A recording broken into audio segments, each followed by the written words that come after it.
बाहरी प्रत्याशी नहीं हूँ,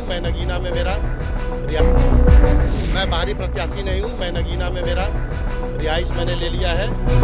देश के सबसे बड़े सूबे यूपी में इन दिनों नगीना की खासी चर्चा है। नगीना ये यूपी की नई लोकसभा सीट है जो 2008 के परिसीमन के बाद अस्तित्व में आई।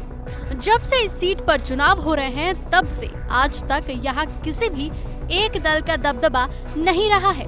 वैसे तो नगीना सीट काफी फेमस है, लेकिन इस बार यहाँ की लड़ाई चंद्रशेखर आजाद की एंट्री से काफी दिलचस्प हो गई है, क्योंकि अखिलेश यादव से बात नहीं बनने के बाद भीम आर्मी चीफ खुद चुनावी मैदान में उतर आए हैं।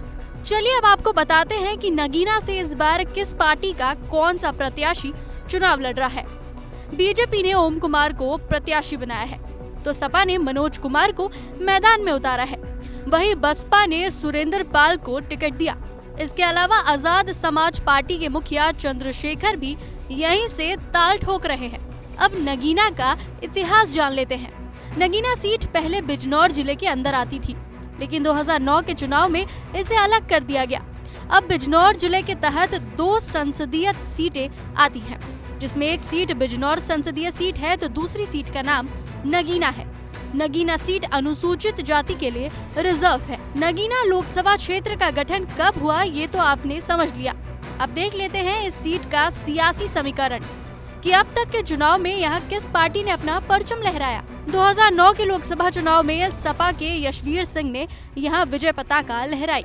2014 में मोदी लहर में भाजपा के यशवंत सिंह विजयी रहे, लेकिन 2019 में सपा बसपा और रालोद गठबंधन में बसपा के गिरीश चंद्र चुनाव जीते। नगीना लोकसभा सीट के जातीय समीकरण पर नजर डालें तो यहाँ करीब 16 लाख मतदाता हैं।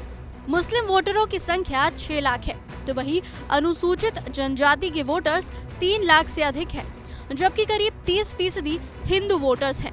नगीना से लड़ रहे चंद्रशेखर आजाद दलितों में खासा लोकप्रिय हैं, जिनका पश्चिमी यूपी के दलित समुदाय में काफी प्रभाव है। ऐसे में अब ये देखना दिलचस्प होगा कि नगीना की अंगूठी किसके हाथ में आती है। क्या इस बार भी नगीना का इतिहास दोहराया जाएगा या फिर सियासी इतिहास पलट जाएगा। भारत